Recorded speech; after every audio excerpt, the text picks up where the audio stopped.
Assalamu алейкум. Урматтуу биздин каналдын көрөрмандары, мен Муктубек Арсланбек. Бүгүн эфирге чыгуумдун өзгөчө бир акыбалы бар. Чынын айтсам, азыркы учурда мына дүйнөлүк масштабта адамдардын пикирин өзүнө кармаган бул коронавирус болуп атат да, Кытайдан чыккан. Мен чындыгын айтсам, жыл сайын ар кандай вирустар, ар кандай эпидемиялар жүрө берет. Мен эмнегедир жана адамдардын да ушул ушактар көп жүрөт го, медиктер азыр акча иштеп атат. Мына ушундай жаңы грипп чыгыптыр, эми буга дары сатышат деп. Мен ошондой эле муну да бир медицинадагы соода тренди катары кабыл алгам. Дагы маска өткөрүшөбү, же дагы бир антигриппин чыгабы, жана Кытай чочко тумоосу дегендей дагы бирсе болду го деп ойлоп аткам. Бирок акыркы кезде чындыгында эле жыл сайын кандай гана эпидемия болбосун, бүткүл саламаттык сактоо министрлиги же болбосо бүткүл дүйнөлүк саламаттык сактоо уюму буга аралашкан болуп чыга берет да. Бирок быйылкысында мен кандайдыр бир деңгээлде муну өзүмдө аябай оор басып мамиле кылам маалыматка. Карап отуруп, бул олуттуу маселе экендигине көзүм жетти. Анан бир эки адистер менен сүйлөшүп, бүгүн сиздерге бир адисти чакырдым жана коронавирус жөнүндө чындап эле бир билейлик.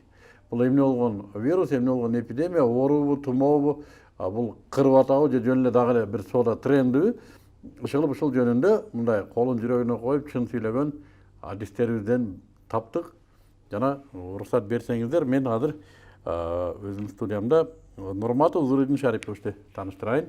Кыргыз Республикасынын саламаттык сактоо министрлигинин алдындагы профилактикалык медицина илимий өндүрүштүк бирикмесинин практикалык центринин, то есть вирустук инфекцияларды көзөмөлдөө практикалык центринин илимий жетекчиси. Assalamu алейкум, Зуридин эге. Алейкум ассалам. Бисмилла дегенде эле кеттик. Бул эмне болгон нерсе коронавирус? Коркобузбу, коркпойбузбу? Мен аябай суроолорум көп да. Мен да ошо тез эле жооп бергенге аракет кылайын. Жана сиз айтып кеттиңиз, ошол бул да жанагыдай медиктердин акча иштөөсү, дары сатып дегендей. Түз эле айтып коеюн, бүгүнкү күнгө чейин дарысы жок мунун. Чыга элек. Кытайда айыгып чыккандар эмне болот? Айыгып чыккандар өзү айыгып чыгат. Бардыгы эле өлүп калбайт. Ар кандай эле ооруларда ошондой болот. Эми акыры эмне го замедленный кылайлар. То есть адамдын организми өзү жеңип чыгат. Өзү жеңип чыгат. Демек коркунуч жок экен да. Жок, коркунучу буну мындай деп да айтып койсок болот да, элдин арасында мен да чындап ушуну айткым келип атат да элдергечи. Мына азыр эле бүгүн эле мына Баткенде 2 учур катталыптыр деп туруп эле врачтар эмес, жөнөкөй элдер эле айтып атат да. Эми врачтар диагноз коюш керек да, негизи мындайча акыл менен чайкап көргөндөчү. Элдер эле мына 2 коронавирус келди дейт, больницага келип бирөөнү көтөрүп келип атып туруп киргизсе деле ага али диагноз коюлду элек мына коронавирус болуптур дейт. Ошентип эле мондай элдин арасында өтө ызы чуу көп болуп кетти да, өтө ызы чуу көп болуп кетти. Бул бизде эле эмес, Кытайда да болуп атат. Дүйнө жүзүндө эле ушундай болуп атат. Зуридин эге, биздин врачтар өзү коронавирусту тааныйбы? Мен эл Баткендегини айтпай эле коеюн, кыргыз элин айтпай эле коеюн. Бизде врачтар тааныйбы коронавирусту? Алдына 2-3 вирусту коюп, кайсы палау, кайсы көч десе тааныгандай. Ооба. Бүгүнкү күндө аны дагы айтып кетейин. Бул башынан кичине түшүндүрүп кетейин. Бул эмне болду? Мына декабрда Кытайда адамдар пневмония болду. Анан өзгөчө пневмония болду дагы, көрөк эмесиге өлө баштады да. Ошондо пневмония жана өпкөсү шамалдаган эле. Кадимки эле өпкөсү шамалдаганда. Анан аларды текшергенде башкача бир вирус чыкты. Анын эмне вирус экендигинди 7-январь күнү Кытайдын окумуштуулары аныктап чыкты. Бул ошол эле коронавирус дегендин бир аз баягы өзүнүн гендери мындай кошулма жерлери болот да, ошондон аркылуу өзгөрүп калган башкачараак түр экен деп чыгарды. Коронавирус мурда бар беле өзү? Мурда бар эле. Бул коронавирус негизи 1965 жылы чыккан, биринчи. Андан кийин көп адамдарды оорутпай келип туруп эле мына 2002-2003 жылдары каттуу чыгып кеткен. Могу Кытайда да болду, көп болду. Айрыкча Кытай, ошо Индия, Кытай ушул жактарда көп болуп кетти да. Ошондой болуп кеткен. Ошол учурларда 8000ден ашык ооруган адамдар.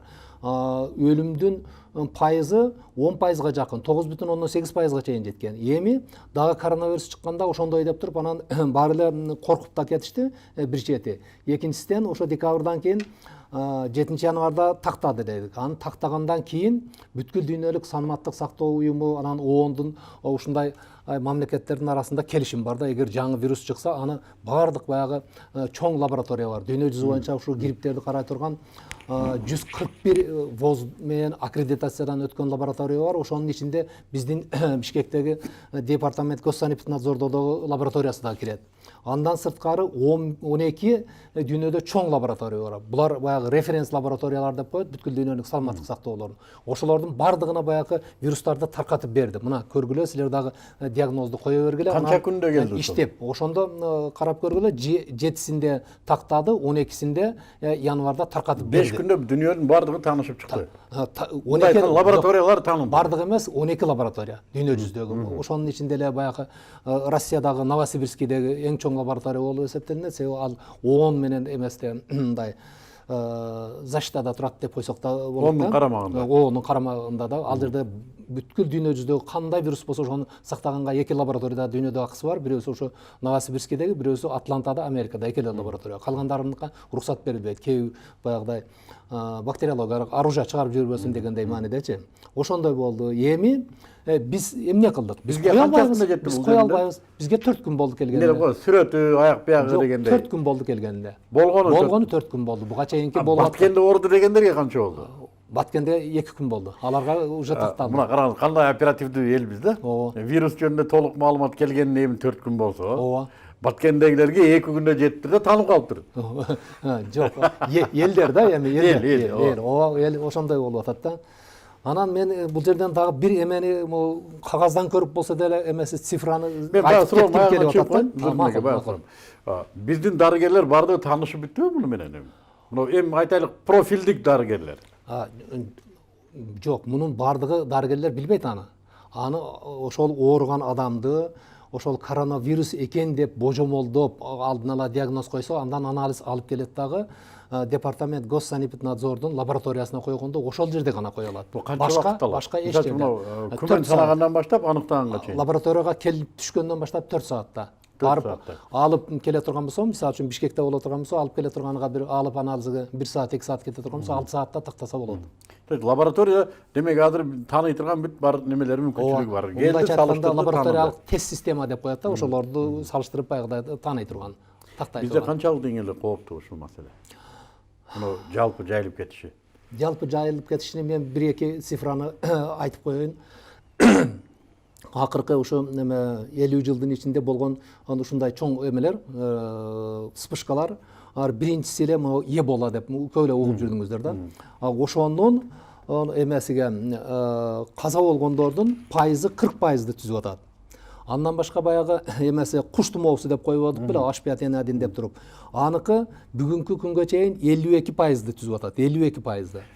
Жугузгандардын ичинен жарымы каза болду. Ооругандардын ичинен каза болду дегенде, жарымынан көбү каза болот дегенибизде. Бирок жакшы жери могу куш тумоосу адамдан адамга жукпай атат да, баягы канаттуулардан адамга жугат дагы, андан кийин адамдан адамга жугуу касиетине ээ болбой атат. Ошол эле коронавирустагы Зурдунбай бир тактап кой. Демек бул куш менен түздөн түз байланышы барларга гана жугат экен. Ооба, адамдар адамга жукпайт. Жок, адамга жукпайт. Андан кийин ошол эле коронавирус жана SARS деп эме кылып койду, атипичный пневмония деп койду. Булар баягы 2002 жылдары болгондо, алардыкы жана да айтып кеттим, 10%га жакын каза болуп аткан да. Андан кийин баягы свиной грипп деп койбодукпу 2009 жылы. Анда башталганда 17%га чейин каза болгон да. Андан кийин MERS деп айтып кетти бүт бардыгы. Булда дагы бул деле коронавирус. Бул деле коронавирус, аларда 34%га чейинки болду. Андан кийин H7N9 деген бул вирус, грипптин вирусулары, буларда 39%га чейинки. Азыркы коронавирустардыкы жалпы Кытайдагы эмеси боюнча 2,1% деп бүткүл дүйнөлүк саламаттык статистика мындай. Бул салыштырып көрсөк, наркы вирустарга караганда моундай вируленттүүлүгү, мындай уулуулугу деп коелу, адамды баягыдай кырып жибере турган касиети өтө эле төмөн наркыларга карагандачы, өтө эле төмөн. Караңыз. Анан дагы ушул жерге Дагы мен такталайм. Мына азыр сиз эсептеп өткөн вирустардын бардыгы коронавирус деп эсептелеби? жок, коронавирус эмес. Булар ар кандай. Мына булардын ичинде экөөсү коронавирустар менен чакырылганда, бирөөсү баягы SARS дегенибиз, андан кийин MERS дегенибиз, ошол экөөсү. То есть буга чейин деле болгону коронавирус деген сөздү колдонулбаптыр да? Ооба, колдонулган эмес. Ооба, колдонулган. Негизи өзү ушу классы коронавирус. Ооба, ошого эле кирет да. Анан дагы бир кызык нерсесин айтып коеюн да. Жыл сайын могу грипп деп коебуз го, грипп ОРВИ деп коебуз. Ушундан дүйнө жүзү боюнча орточо алып караганда ошо бүткүл дүйнөлүк саламаттык сактоо уюмунун маалымдоосу боюнча алар баары дүйнө боюнча топтошот да. Ошондо 290 миңден 650 миңге чейин кишилер каза болот, же болбосо ошолордун түздөн түз, же болбосо ошолордун баягыдай өнөкөт болуп, башка ооруларга өтүп кетип, осложнениясы деп коет го орусчасы. Ошолордон ушунча киши каза болот да. Ошонун Эми пайыздыгы барбы? Мисалы үчүн ОРДны сасыктоону жугузгандардын ичинде канчасы өлөт? Пайыздыгы эмесинике түздөн түз, эмесинике грипптикиге айткандыкыга кыйыныраак да. Мисалы үчүн эмесинике 1-2 пайыздан азыркыдай эле болуп атат да. Ушундай эле бул азыркы грипптен айырмасылыгы гриппте коронавирус менен бирдей эле, экөө бирдей эле, эч кандай эле эмеси жок да. Бирок эмесиникиге могу бир күндөгүнү карасаңар дүйнө жүзү боюнча деп айтып атат да.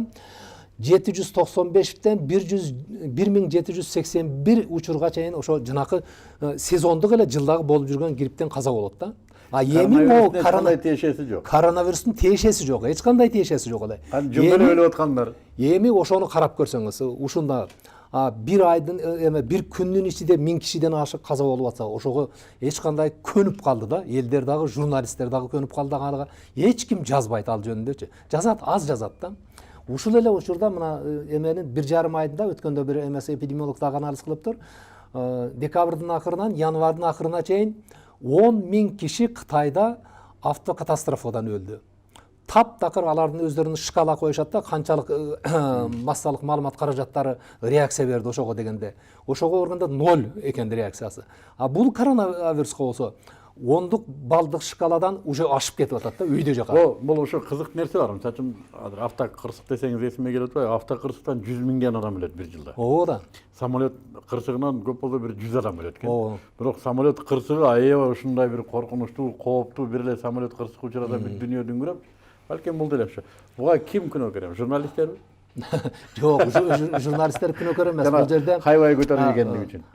Жанакыдай ызычуудун көп болуп кеткендиги бул биринчи кезекте баягы жаңы чыккан нерсенин белгисиздиги. Саламаттык сактоо уюму дагы айтып атат. Бул жаңы чыккан вирустун канчалык адамды баягыдай кырып жиберет, канчалык уулуулук, канчалык зыян алып келерин так билбейбиз деп атат. Биз азыр эмнени билебиз? Биз азыр Кытайда канчаны бизде катталганын гана, Кытай отчет бергенин гана билип атабыз. Чындыгында канча болуп атат? Аны биз бүгүнкү күндө так билбейбиз. Сиз бизде республикадагы эпидемия боюнча эпидемиологдордун ичиндеги атыңыз чыккан адамсыз, илимий адамсыз. Эпидемия боюнча мен ээсинен башка эчтеке билбесем керек.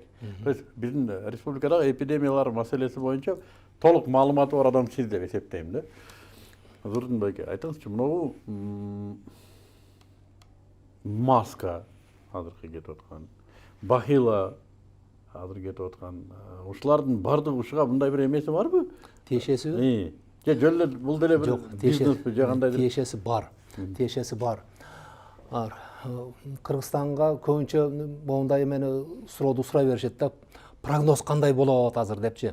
Эми прогноз берип атайы так моундай деп айтыш өтө кыйын.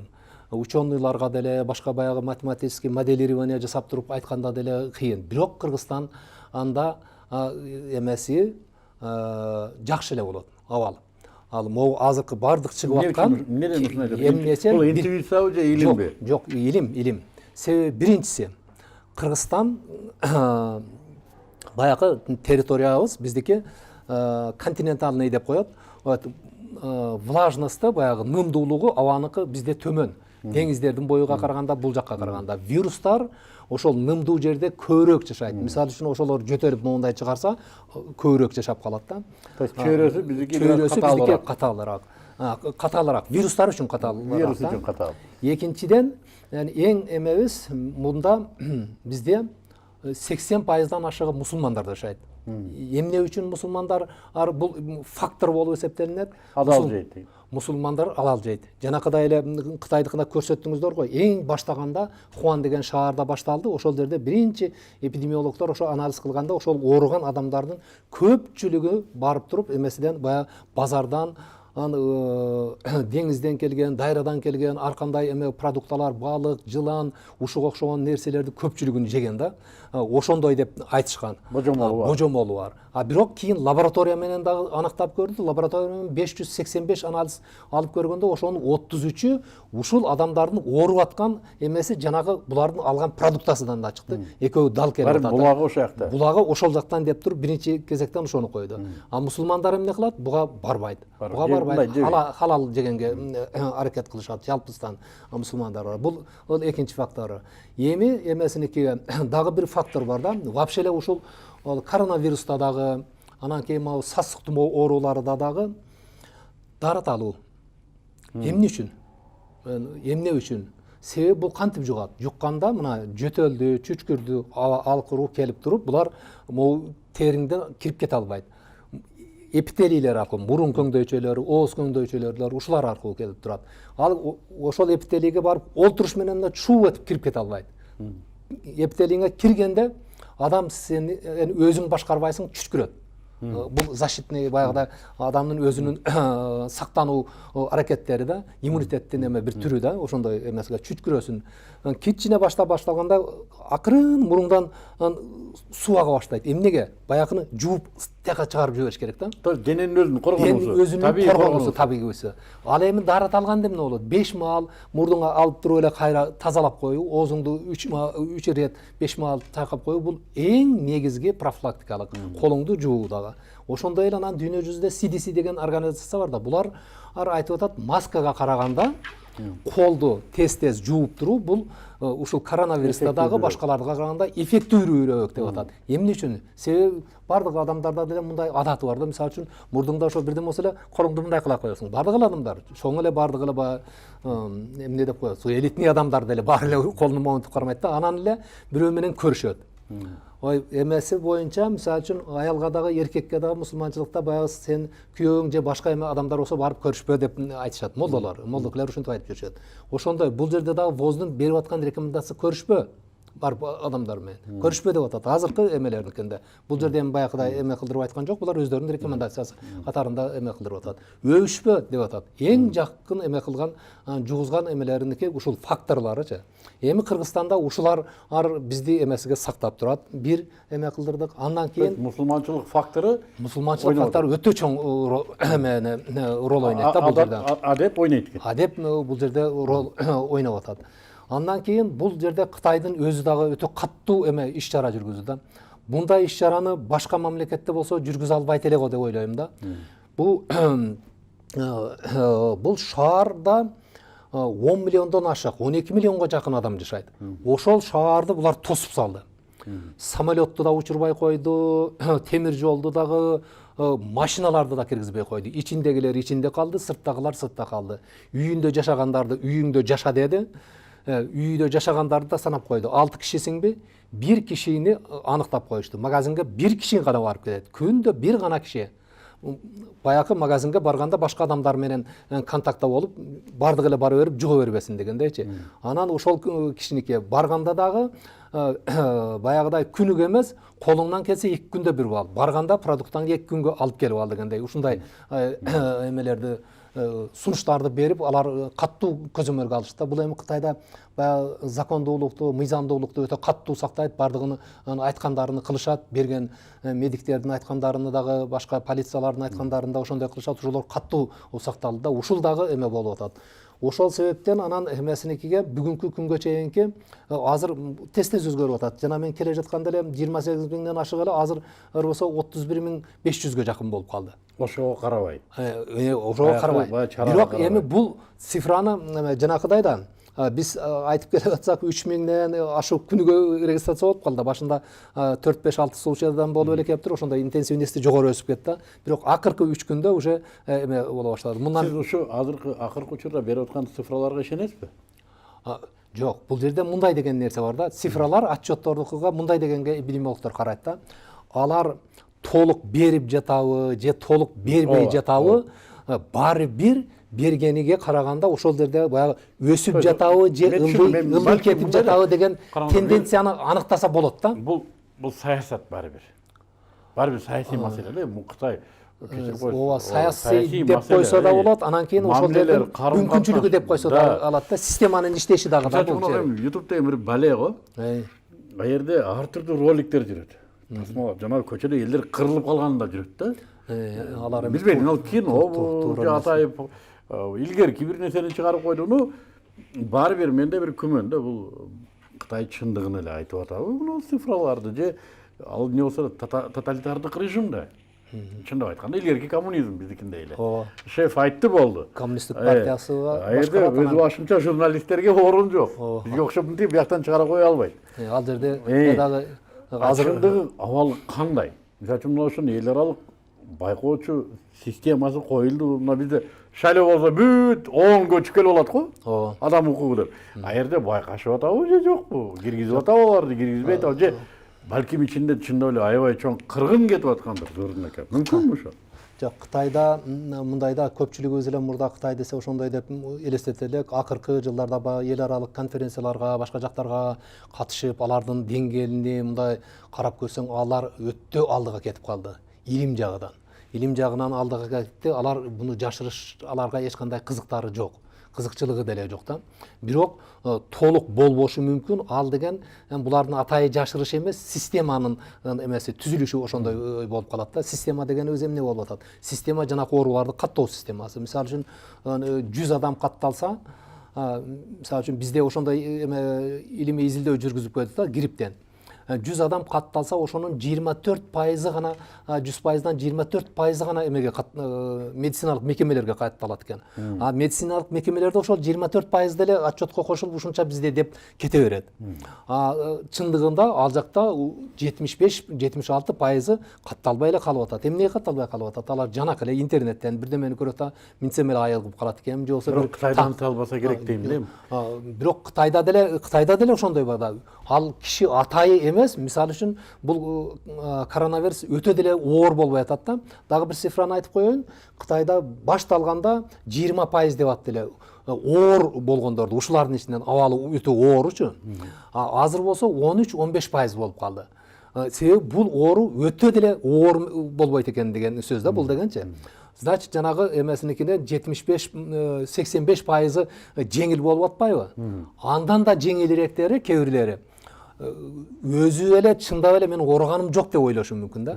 Себеби баягы бүткүл дүйнөлүк саламаттык сактоо уюму айтып атат да, бизде ушул оорунун симптомдору жок адамдарды текшергенибизде дагы ошолордон да чыгып жатат деген.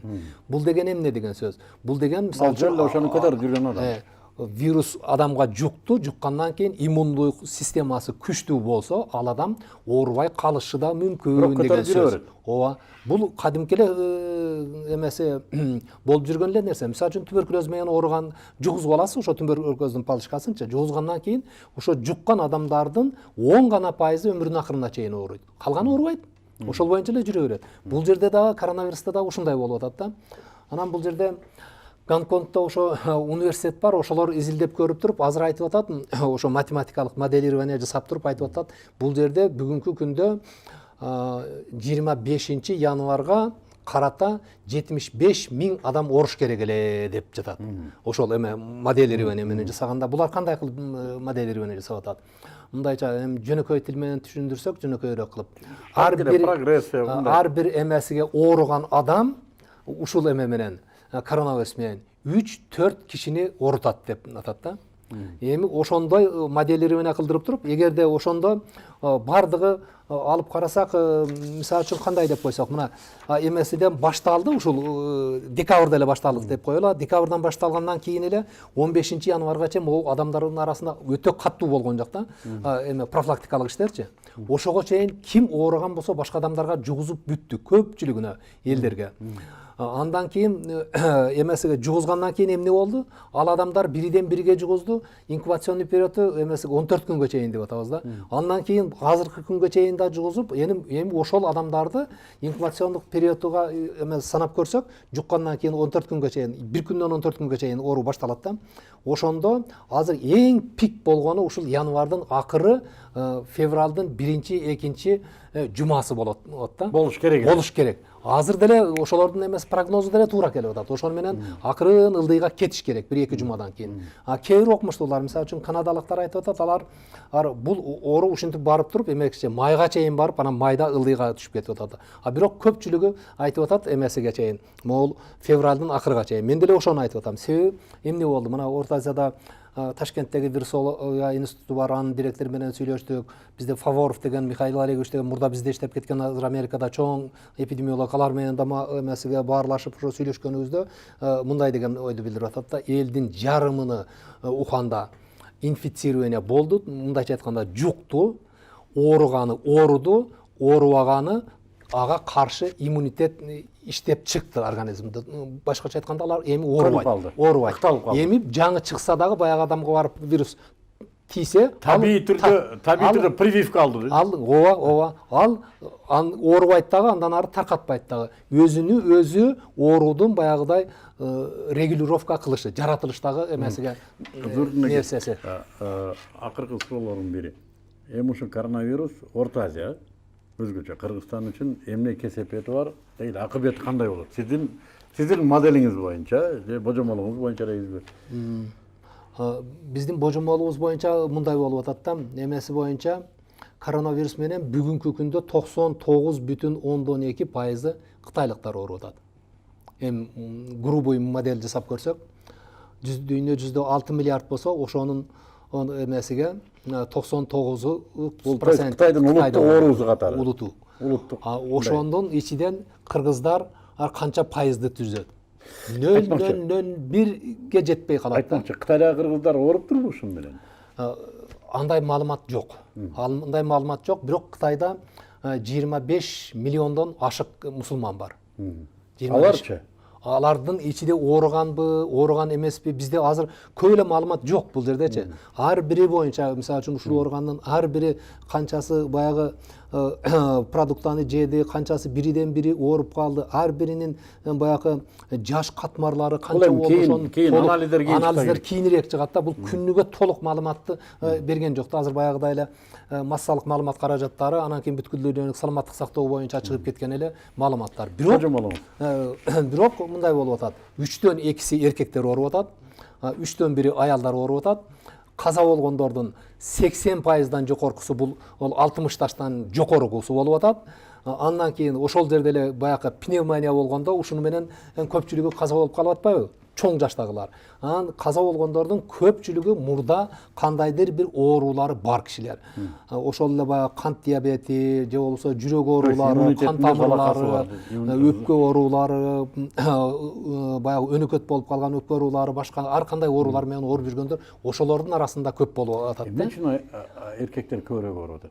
Эркектер, менин оюмча, ошол баягы башында барганда, бул эмесе негизинен эле ошол ОРВИ сасык тумоо оорулары менен эркектер көбүрөөк ооруйт. Себеби сыртта көбүрөөк жүрөт, контакт көбүрөөк болот, анан жана булардыкында базар болуп атпайбы? Базарда дагы барып туруп моундай эме кылдырганда бул жана аял эркек ортосунда жана иммундук өзгөчөлүктүн тиешеси жок. Жок, негизиден ал дагы кандайдыр бир өлчөмдө бар. Себеби аялдар биологиялык жактан эркектерге караганда күчтүү. Иммунитет Күчтүү.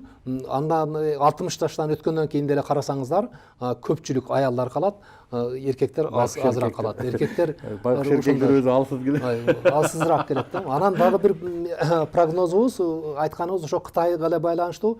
Жанакы деңизден чыккан продукталардын бүт бардыгын жок кылды.